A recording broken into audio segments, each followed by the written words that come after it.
Olá, seja bem-vinda, bem-vindo ao canal Angeline. Hoje vamos falar sobre os evangélicos no Brasil. Afinal, o que é de fato evangélico tradicional, evangélico pentecostal e evangélico neopentecostal? Quem conversa conosco é uma professora, estudiosa e pesquisadora do assunto, Magali Cunha. E antes de começar essa nossa conversa, eu te faço aquele convite. Se você ainda não é inscrito, faça sua inscrição aqui no canal Angeline, fale desse espaço para a sua família, para os seus amigos e colabore assim para disseminar cada vez mais a cultura do encontro e a cultura da paz.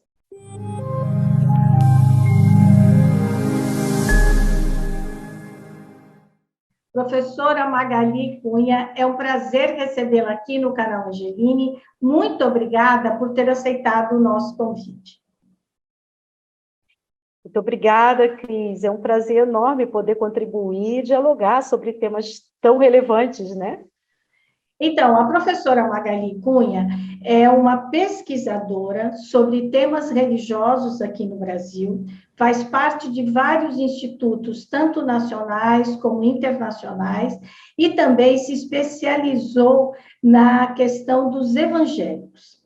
Essa questão dos evangélicos, ela é muito discutida hoje nesse Brasil que está tão dividido, a religião misturada com a política. Então, o que nós vamos fazer aqui nesse momento? Como ela é uma especialista desse assunto, uma pessoa que escreve livros, que pesquisa, ela vai nos explicar o que é o evangélico tradicional, o evangélico pentecostal e o evangélico neopentecostal, para a gente poder entender um pouco tantas denominações e tantas situações diferentes, onde hoje se fala de pastor da direita, pastor da esquerda, afinal de contas, Jesus Cristo é um.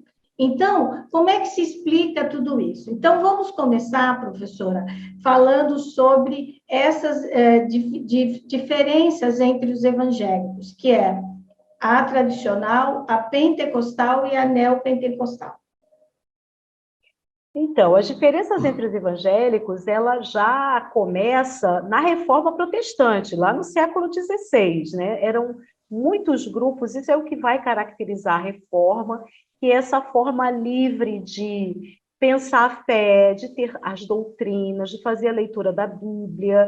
A partir da Reforma, já surgiram ali vários grupos.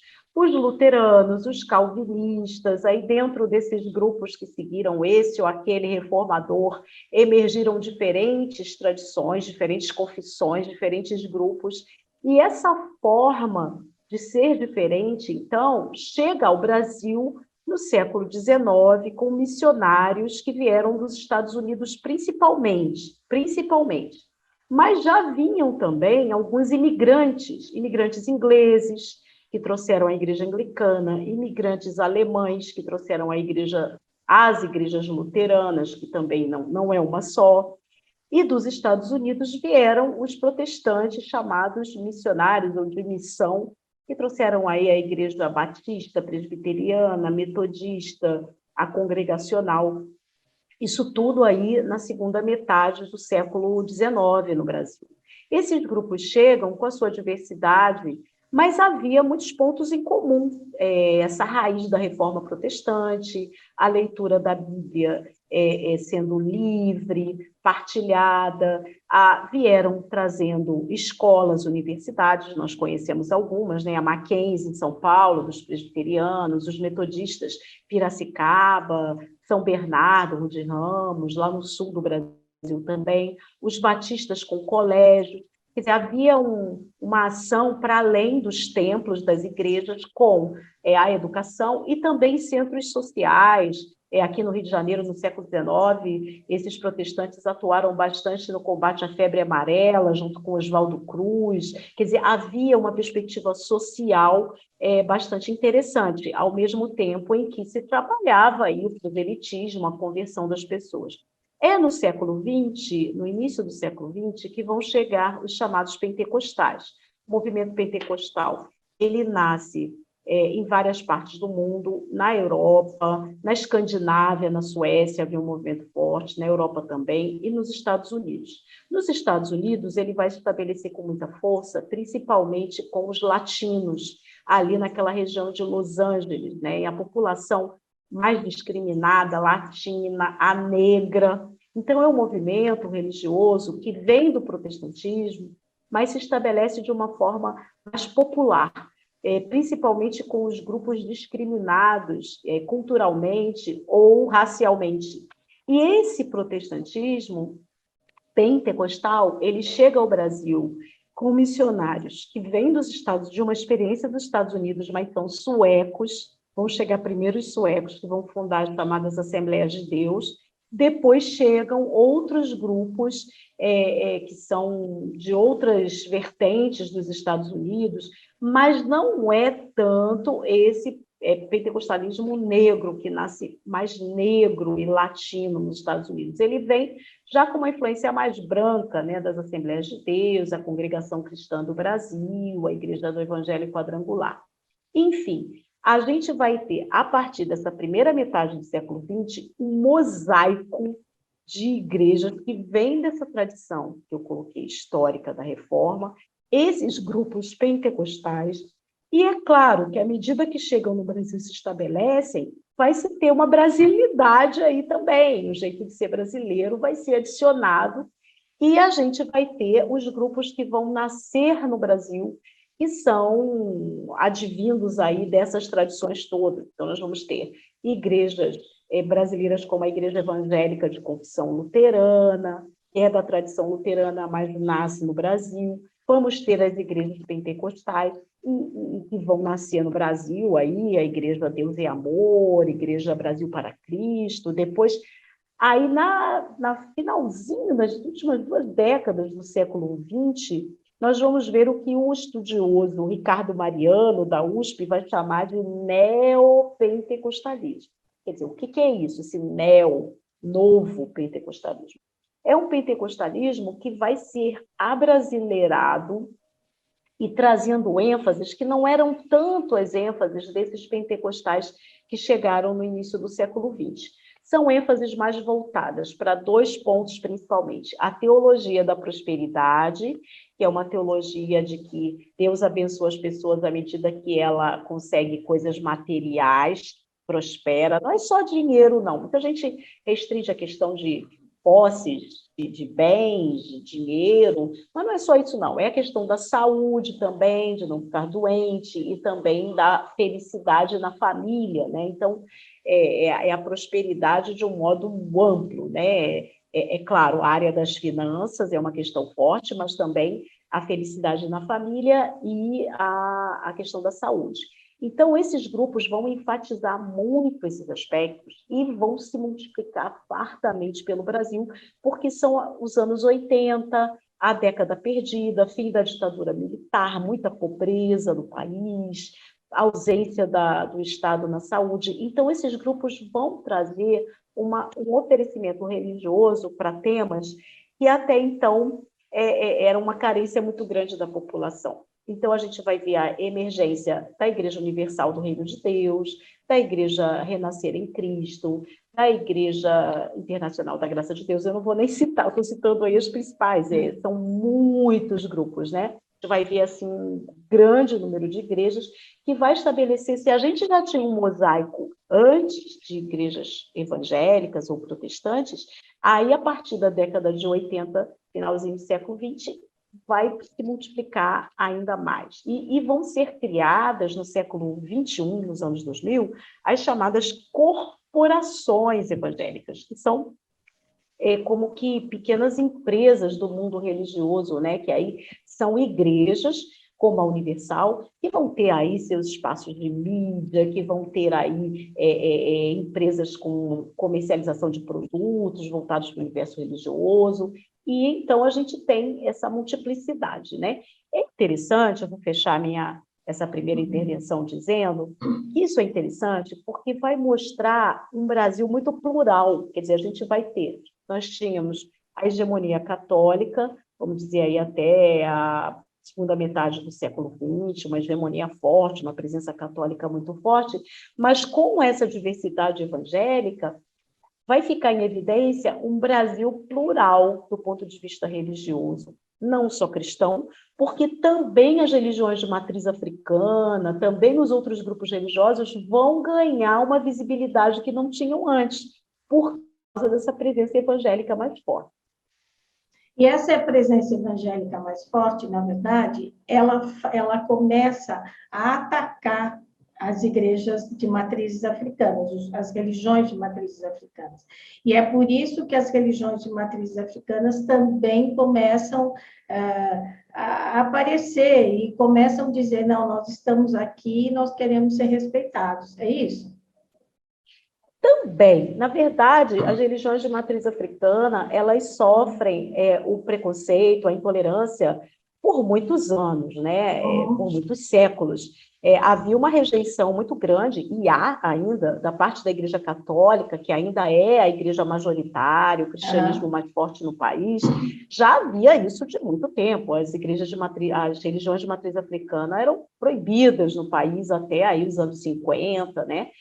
Ainda assim, ainda há uma demonização da parte de muitos grupos. A gente não vê, por exemplo, a demonização de judeus e de budistas, como a gente vê de religiões de matriz africana. Porque aí a gente tem que olhar o elemento do racismo também.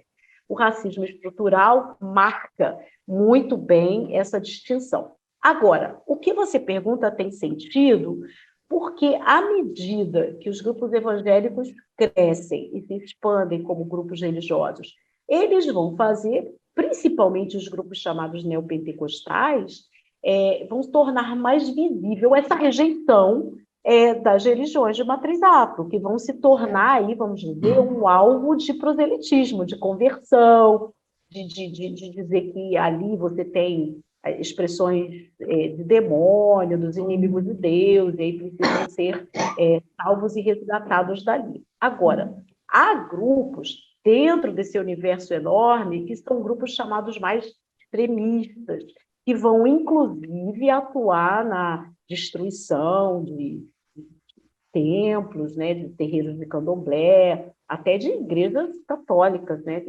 É uma intolerância de fato, uma intolerância concreta, eu diria. Exatamente. São os grupos extremistas, né? Que aí a gente também tem que olhar de uma forma diferente, porque não são, vamos dizer assim, o padrão, são extremos que existem e que a gente tem que atentar para isso. Agora, a igreja tradicional evangélica, ela vem, então, vamos botar assim, do Lutero, né? E aí ela começa a ter também algumas ramificações. A pentecostal, ela vem também de Lutero, mas aí é como se ela fizesse uma adaptação do que ela acredita. E a neopentecostal, o grande lance dela na verdade, a teologia da prosperidade.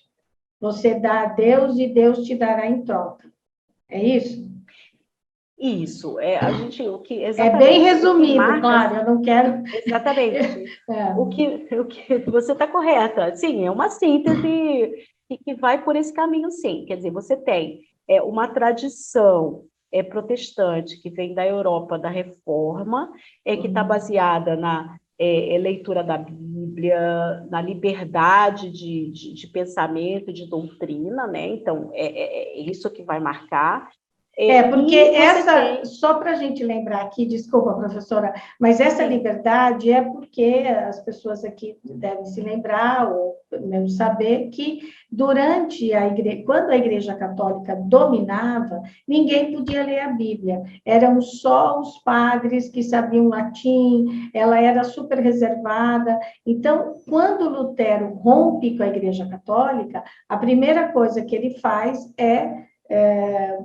tirar a Bíblia, todo mundo tem direito a ler e todo mundo tem direito a interpretar, né?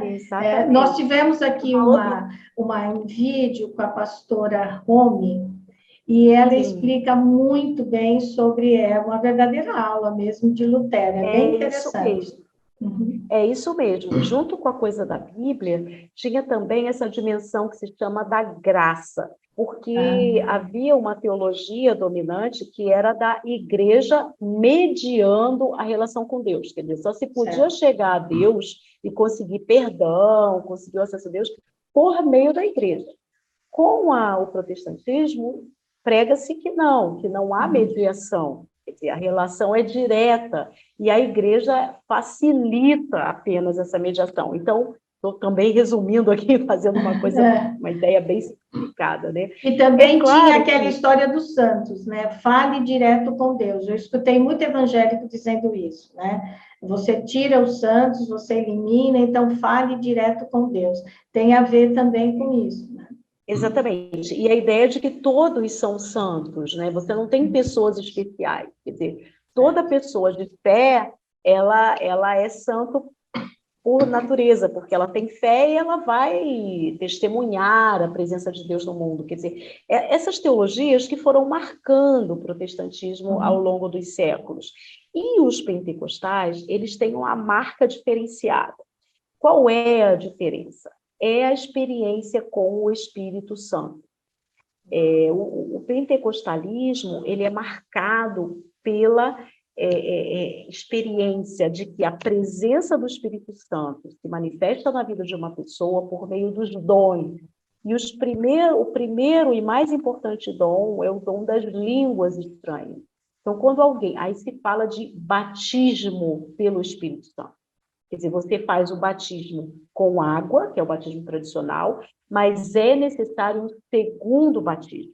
E ele se dá de uma experiência mística, que é você sentir essa presença do Espírito que se dá por meio da fala em outras línguas espirituais, como está presente na narrativa do Novo Testamento, né, que o apóstolo Paulo fala sobre isso, enfim.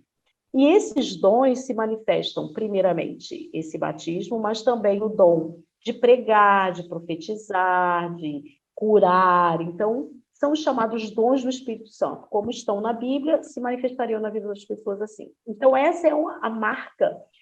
E não vão ficar... Essa ideia não vai ficar só com os pentecostais, que são uma igreja à parte. Nós vamos ver, dentro das igrejas tradicionais, surgiu o chamado movimento carismático dentro dessas igrejas.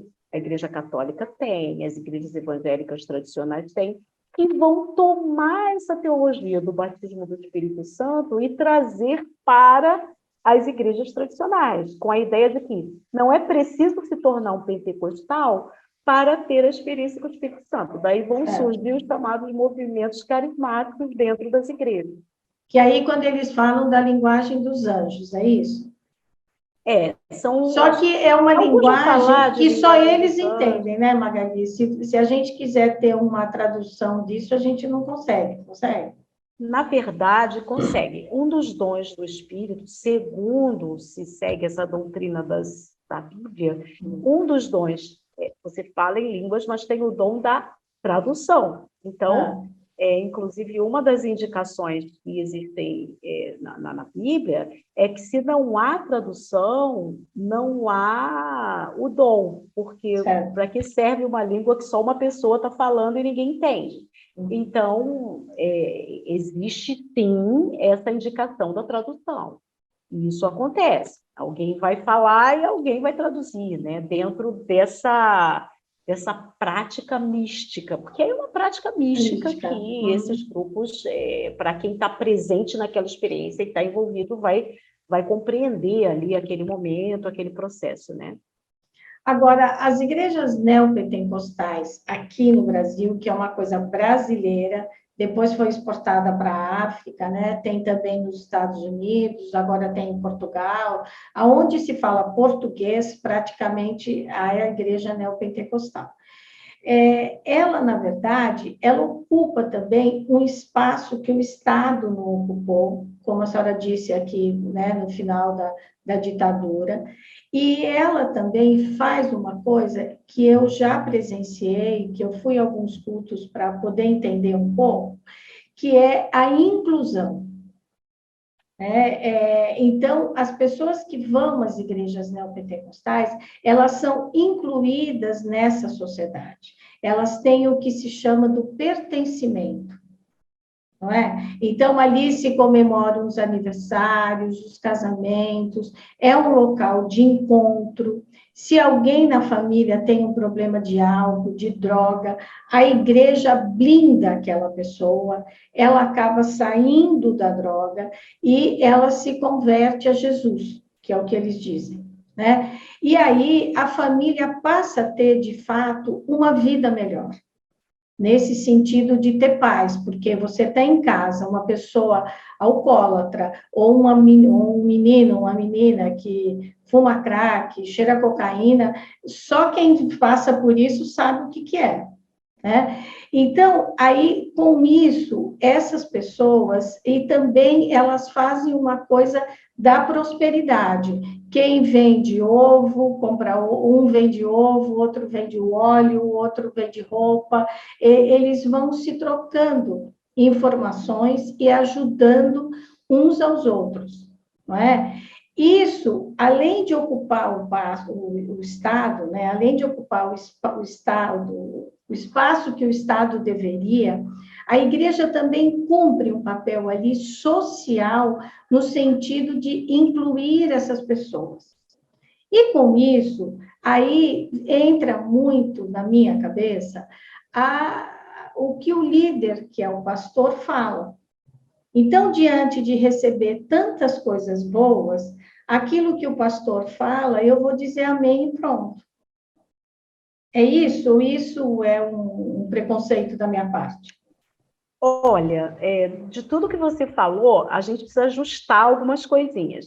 Primeiro, essa ideia do sentimento de pertença, de comunidade, ela não é própria dos neopentecostais tão só, é do movimento protestante. Certo. Os protestantes já chegam ao Brasil no século XIX trazendo a ideia de comunidade, trazendo a ideia de pertença e trazendo o trabalho social. Lembram? Eu falei das escolas, dos centros sociais, a atuação com Oswaldo Cruz contra a febre amarela. Quer dizer, isso já era uma característica de grupo de minoria. Quando você tem minorias religiosas, elas se fortalecem por meio de comunidades, com esse senso de pertença e ocupando o tempo das pessoas durante toda a semana com a igreja, né? Então, isso já é uma característica que vem do século XIX. A pessoa ia na igreja domingo, mas ia segunda para o encontro de mulheres, terça para a reunião de oração, quarta para o estudo bíblico, quinta para distribuir alimento, sexta o grupo de jovens, sábado para jogar bola. Enfim, você tinha... isso aí já é de muito tempo. Então, o que os neopentecostais fazem é seguir essa tradição, que é uma tradição que vem lá de trás. Essa ideia de comunidade, de pertencer, o pastor que visita o doente, que vai na casa do doente, a pessoa que perde um ente querido, está lá, a igreja vai toda no enterro, chora com aquela pessoa. Isso é uma coisa própria de protestantes, de comunidades protestantes de muito tempo. O que os neopentecostais têm de diferença, então, né, em cima do que você falou? Eles fazem tudo isso, mas eles têm uma coisa que as igrejas tradicionais não têm, que é a capilaridade. As igrejas pentecostais estão presentes em todo lugar. Não precisa construir um templo para estar como igreja, basta alugar uma loja, basta estar no cinema, que era cinema, não é mais, e alugar ou comprar aquele espaço. Então, a diferença dos neopentecostais para os tradicionais não é a comunidade, isso todos têm. A diferença é o que a gente chama de capilaridade, que é estar presente onde ninguém vai, onde não tem católico, onde não tem batista, onde não tem presbiteriano, onde não tem luterano. Aí está lá aquela portinha, às vezes é uma lojinha, uma coisa pequena, e lá está o grupo pentecostal. As Assembleias de Deus já faziam isso. O que as Assembleias de Deus são? A maior igreja do Brasil. Maior igreja protestante do Brasil, evangélica do Brasil, as Assembleias de Deus. Por quê?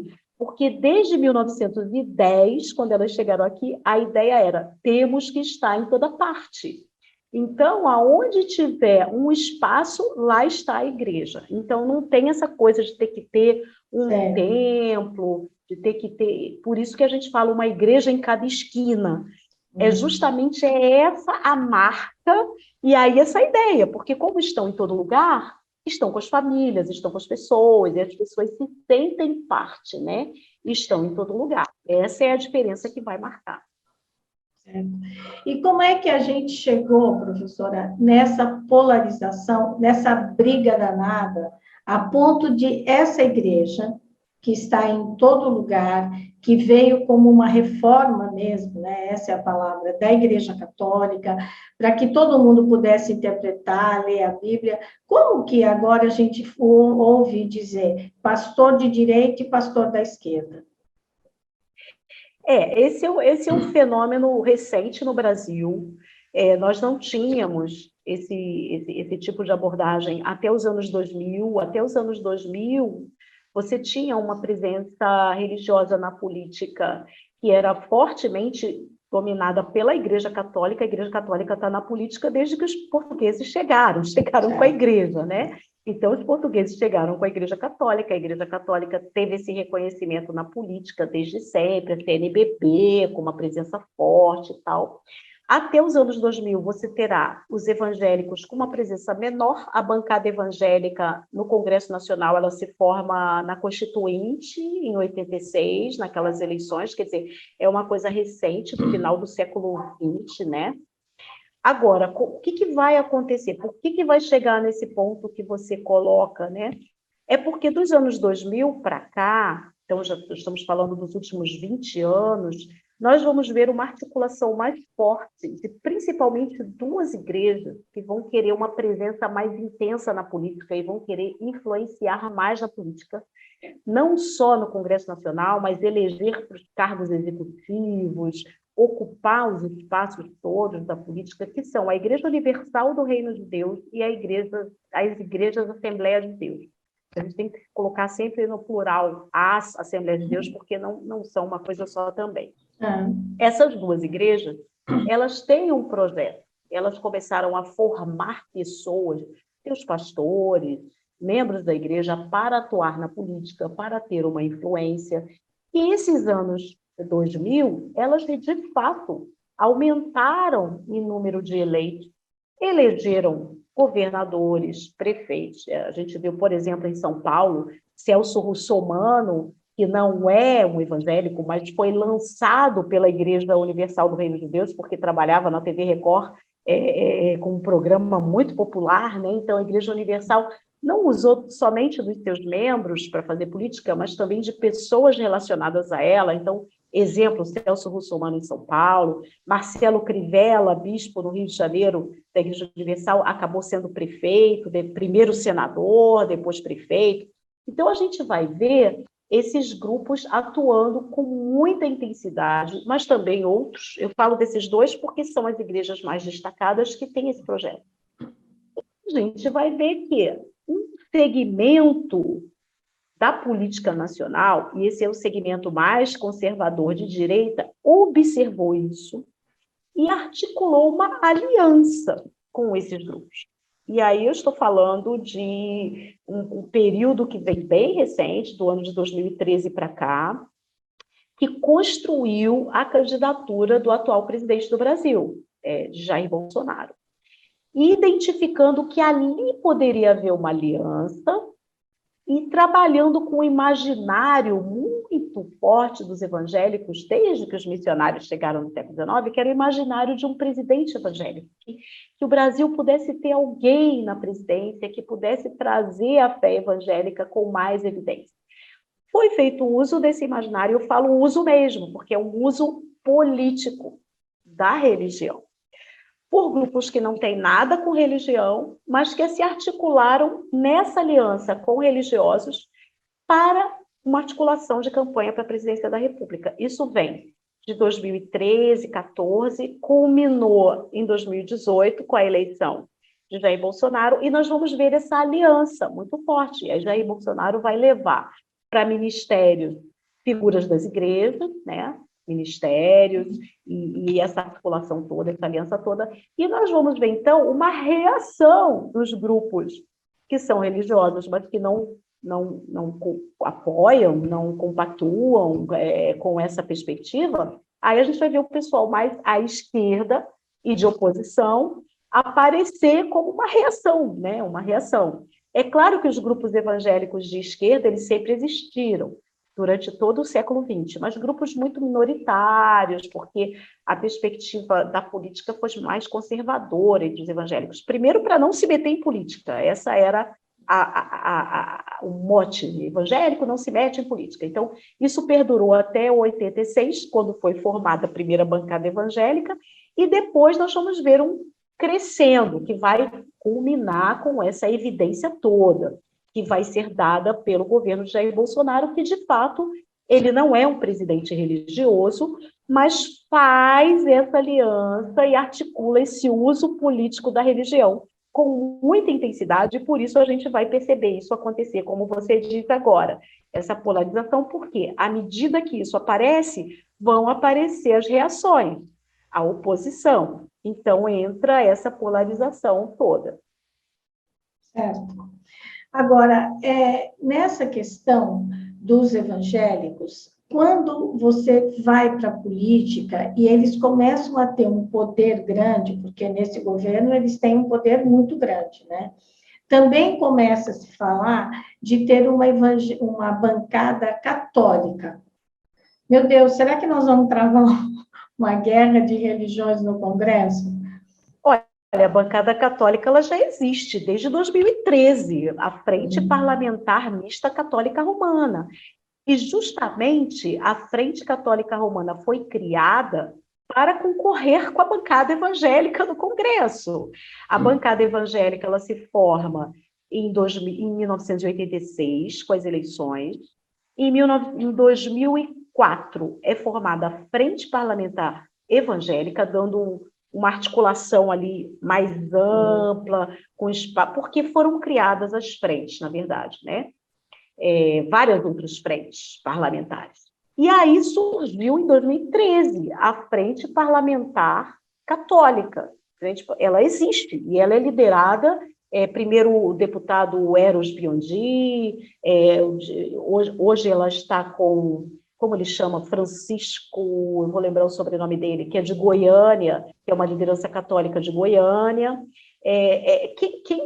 Quem tem uma força na Frente Parlamentar Católica é a Renovação Carismática Católica, porque ela criou um projeto de formação de pastoral da política já há algum tempo. E essa articulação na Renovação Carismática Católica fez gerar a Frente Parlamentar Católica Mista, que está lá e tem uma força e tem atuação conjunta com os evangélicos. Ela não é polarizada, não. Então, elas isso que é engraçado. Né? Porque, elas assim, atuam em parceria. Eles são, mas daí eles atuam em parceria quando a gente fala nos costumes, né? Nas pautas dos costumes, na questão da moral. Não. É isso? Não. A pauta das duas frentes, tanto da evangélica quanto da católica, é uma pauta conservadora de direita com muita intensidade. Então, tem a dimensão dos chamados costumes, da moralidade sexual, principalmente, mas também as pautas do liberalismo econômico. Então, a chamada bancada católica, a bancada evangélica, elas se articulam para apoiar o agronegócio, para apoiar a chamada bancada da segurança pública, a questão das armas, elas apoiaram e fortemente. Por isso se formou o que se chamou de 2010 para cá de bancada BBB, Boi, Bala e Bíblia. Quando se fala de Bíblia, não se está falando só de evangélicos, também do grupo católico que se articula, e alguns vão chamar de uma bancada ecumênica entre católicos e evangélicos. Eu não gosto de falar bancada ecumênica, porque o termo ecumênico ele é muito positivo. Quando a gente fala de ecumenismo, a gente está falando de defesa da vida, a gente está falando de unidade em prol do bem comum, e nem sempre essas pessoas estão juntas em prol do bem comum, são interesses muito específicos ali, então não gosto de usar esse termo. Então, professor, o que eu devo ter ouvido é que, na verdade, é uma bancada da Igreja Católica da esquerda, porque as pessoas dizem, não, nós precisamos também colocar católicos que pensam como nós, né? E essas pessoas são contra eles são contra o armamento, eles são contra a pena de morte, eles são contra várias coisas que esta bancada da Bíblia é a favor, né? Agora, isso que você está falando, isso está ocorrendo nos últimos anos, porque o que ocorre dentro do Congresso Nacional, há católicos e há evangélicos que são de esquerda e que não pertencem a essas frentes. Certo. Então, já existem políticos que fazem oposição a essa postura, são minorias, né? Mas fazem oposição.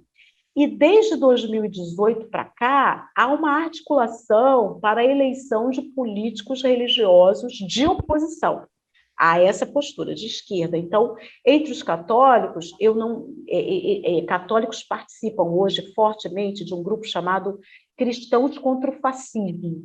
Bom, então, o que nós temos percebido em pesquisas, principalmente, eu vou até recomendar uma pesquisa do Instituto de Estudos da Religião, o ISER, que pode ser baixada na internet, sobre as eleições de 2020. A gente tem lá uma plataforma chamada Religião e Poder, e lá no menu Eleições tem uma pesquisa sobre as eleições municipais de 2020, e que nós observamos o surgimento de grupos religiosos católicos e evangélicos de oposição à política que está prevalecendo aí, com o uso da religião, com crítica ao que nós acabamos de comentar.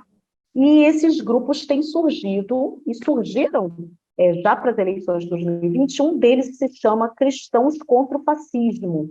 Ele é formado por católicos e evangélicos e trabalharam para fazer candidatos e ter eleições, e alguns foram eleitos, não foram muitos, mas a pesquisa do ISER vai mostrar ali uma lista, o número de eleitos e desses movimentos. Então surgiu o Cristãos contra o Fascismo, católicos e evangélicos, surgiram também outros dois grupos, a Bancada Evangélica Popular, que é justamente para criar condições de eleger evangélicos mais à esquerda, mais críticos, mais progressistas, e agora um grupo articulado que se chama O Amor Vence o Ódio, que é também ligado aos evangélicos. Esse Amor Vence o Ódio, criado para as eleições de 2022.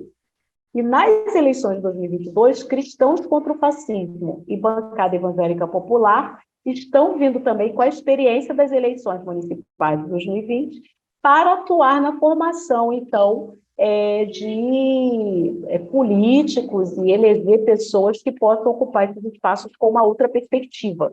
Então, isso tem relação com o que você disse, Cris, que você está ouvindo dizer. Então, isso tem relação com esses movimentos que estão acontecendo. E já tem pesquisas sobre isso, que vocês podem encontrar na plataforma Religião e Poder do ISER. Agora, professora, com isso, há uma grande confusão, eu diria, entre a política e a religião, né? Porque o papel da religião é o conforto, é espiritual, né? É claro que tem a ver com o social, para praticar a caridade, praticar o amor, mas, ao mesmo tempo, se você, como religioso, quer colocar alguém para combater, é uma confusão, não é? Embora a política sempre andou de mão dadas com a religião, mas acho que agora a interferência está muito grande, né? O que faz as pessoas olharem de forma negativa é justamente esse uso que se faz para se convencer pessoas de projetos políticos por meio da religião. Isso é muito diferente de você ter o fazer política em nome do bem comum, que é uma palavra que a gente já citou aqui, um termo que a gente já citou aqui, que é atuar a partir da fé, a partir da religião, para que o bem aconteça entre as pessoas, né?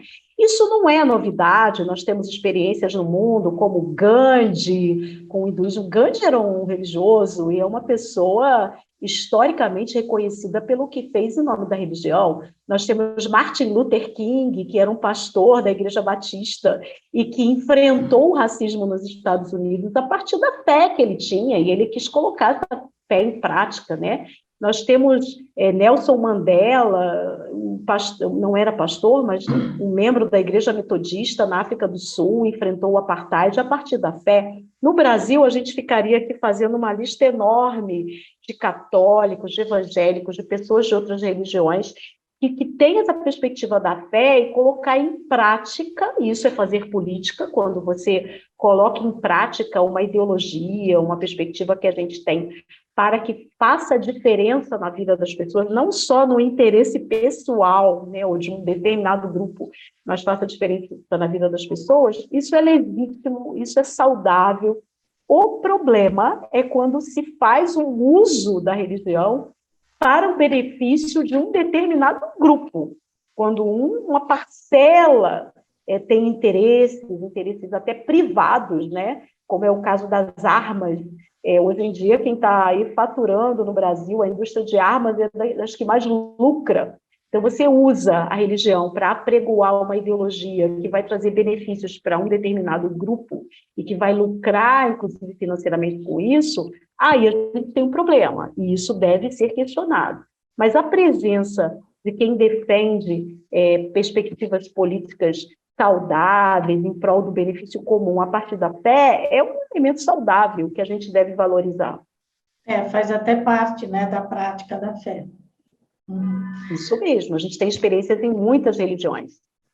Professora Magali, é uma delícia conversar com a senhora. Nossa, como eu gosto de conversar com quem tem conhecimento, com quem pesquisa, né? A senhora também escreveu muitos livros. Eu vi um dicionário, nossa, de mais de 700 páginas, que eu achei maravilhoso, né? Nós vamos deixar aqui na descrição, tanto do YouTube como do Spotify, aonde eles podem ser encontrados, e também o seu currículo, que é vasto, né? Embora a senhora só tenha me mandado um pequenininho, mas vamos colocar lá. Eu gostaria de saber se a senhora quer dizer mais alguma coisa que eu não te perguntei para essa nossa conversa. Para a gente encerrar, reforçar a relevância desse tema para o momento que nós estamos vivendo, né? Nunca no Brasil nós tivemos a religião de forma tão visível no espaço público, ao mesmo tempo em que a gente tem essa questão crítica que nós mencionamos, mas isso é positivo, né, que as pessoas se preocupem com a política, que olhem a religião para fora dos templos, com uma presença pública mais visível, isso é bom.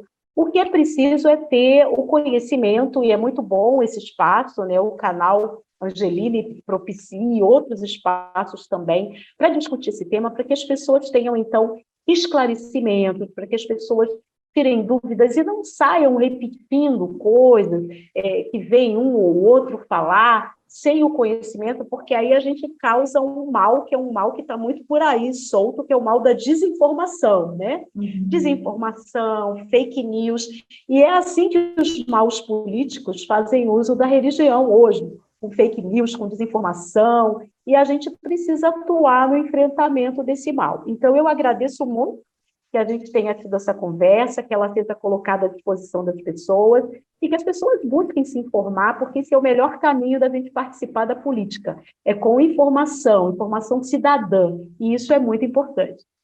Porque o conhecimento é, de fato, libertador.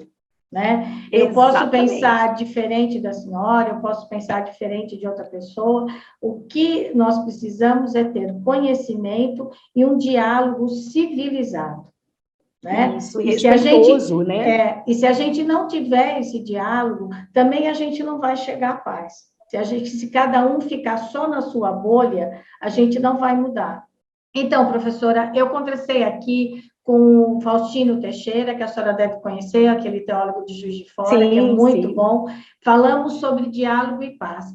E ele deixa bem claro isso, né? Se a gente não conversar com as outras pessoas que pensam diferente, a gente não vai chegar a um consenso. Né? Porque, assim, nós podemos pensar diferente, mas nós precisamos conversar civilizadamente e com respeito. Porque senão vai continuar essa divisão, essa briga em família, com amigos, né? Então, a gente precisa conversar. Né? Sim, a questão é o respeito e o diálogo, que são duas palavras-chave para a gente conviver hoje, né?